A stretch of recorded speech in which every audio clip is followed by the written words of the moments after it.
In a quiet northern village of Nigeria, where the land stretched wide and the sky bowed low in humility, lived a tomatoes farmer and seller named Sadiq and his wife Zainab. Their home sat at the edge of the village, close enough to hear the laughter of children at dusk, yet far enough to feel the ache of silence when night fell. The house itself was modest but well kept. Its walls were painted in fading ochre, and the roof, though patched in places, held firm against the rains. A small garden surrounded the compound, where Zainab grew herbs and flowers. She tended them with care, speaking softly to each plant as if they were her children. The village was called Kafin Tudu, a place where the earth was red and fertile, and the people believed deeply in the rhythm of seasons, planting, waiting, harvesting. Life there was simple, but not always kind. The sun rose early and set late, and in between, the people worked with their hands and prayed with their hearts. Sadiq was known throughout Kafintudu for his gentle spirit. His hands were rough from years of tilling the soil, calloused and strong, yet his voice carried warmth that could soften even the hardest heart. He was the kind of man who greeted everyone he met, whether they returned his greeting or not. His smile was genuine, his laughter infectious, and his presence brought a quiet peace to those around him. Zainab, his wife, moved with quiet grace. She was not loud or boastful, but her presence was felt. Her eyes held patience, deep and unwavering, and her smile carried prayers she never spoke aloud. She had a way of making people feel seen, even when they tried to hide. Her kindness was not performative. It flowed naturally, like water from a spring. They had been married for many years, and though their love was rich and their bond unbreakable, one thing remained absent: the cry of a child. The sound that filled other homes, the sound that brought sleepless nights and endless joy, had never echoed within their walls. And though they never spoke of it with bitterness, the longing was there, quiet and constant, like a shadow that followed them wherever they went. In Kafintudu, children were considered blessings that announced themselves loudly. Women carried babies on their backs, laughter echoing as they worked. Zainab watched them often, her heart swelling with both joy and longing. She never turned away, she never frowned. Instead, she helped, rocking babies, cooking meals, offering water to tired mothers. But not everyone was gentle. Some villagers whispered when Zainab passed, others laughed openly. "Perhaps her womb is asleep," one woman once said, loud enough for Zainab to hear. "Or maybe God has forgotten their house," another mocked. Sadiq heard these words too. He felt them like stones thrown at his back, yet he never responded with anger. When mocked, he smiled.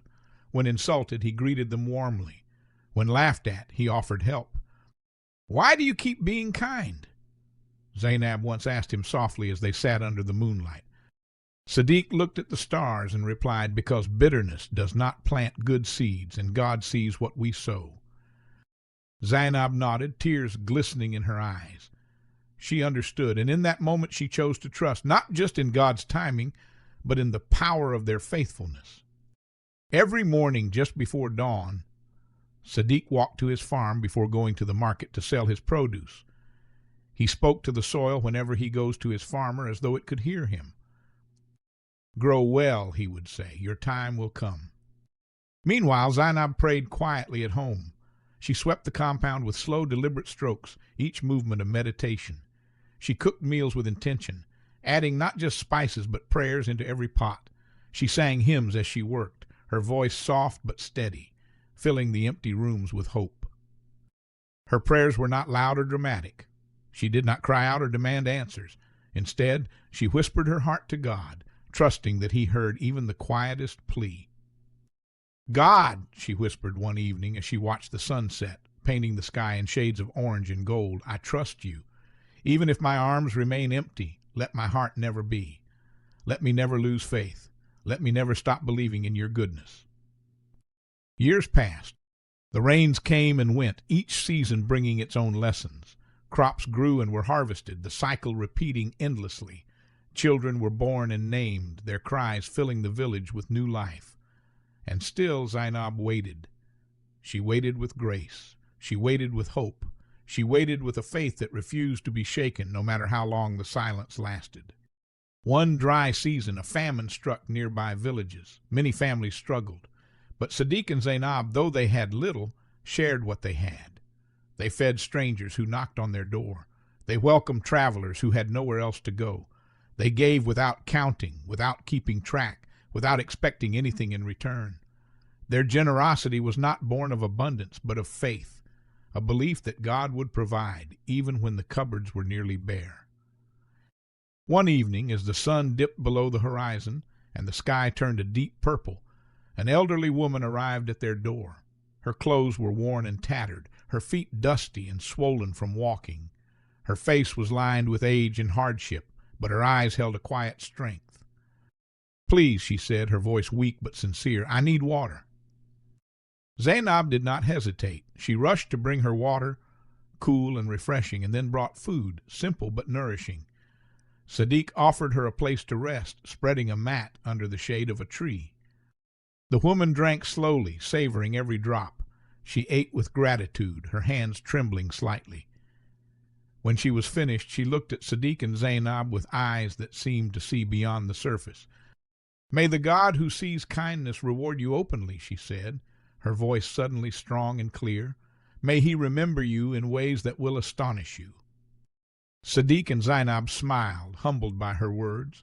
They did not know that this moment, this simple act of kindness, had been witnessed by heaven itself. They did not know that their faithfulness was about to be rewarded in a way they had never imagined. Not long after the woman left, Zainab began to feel different. She felt tired in a way she had never felt before, dizzy, nauseous. Hope stirred within her, fragile and tentative, but fear followed closely behind. What if it was nothing? What if she was imagining it? She said nothing at first, afraid to speak the hope aloud. Instead, she prayed more, her prayers now tinged with a desperate longing. One morning, as the sun rose gently over Kafin Tudu, Zainab felt a flutter within her. She froze. Tears filled her eyes. "Sadiq," she whispered, trembling, I think God has remembered us." The village soon heard the news. Those who mocked were silent. Those who laughed were stunned. Those who doubted now watched in awe. Zainab carried her pregnancy with grace. She walked slowly, her hands often resting on her belly, whispering prayers of gratitude. Sadiq worked harder than ever, his joy overflowing. When the time came, the rains fell gently, as if the sky itself was celebrating. Baby boy was born. His cry filled the house, strong and clear. Zainab wept as she held him. Sadiq fell to his knees, thanking God. They named him Rahama, mercy. The village gathered, songs were sung, drums echoed. Even those who once mocked came bearing gifts, humbled by what they had witnessed. Zainab looked around and smiled, not with pride but with peace. She had learned something deeper than motherhood. That kindness is never wasted, that waiting is not punishment, that God's timing is not denial, and that mercy often arrives quietly after faith has been tested. As Rahama grew, Sadiq taught him to farm. "Seeds do not grow the day they are planted," he told his son, "but they always grow when the time is right." And Zainab, watching her child run through the fields, knew that her story was not just about a baby, but about hope, patience, and a God who never forgets. The end.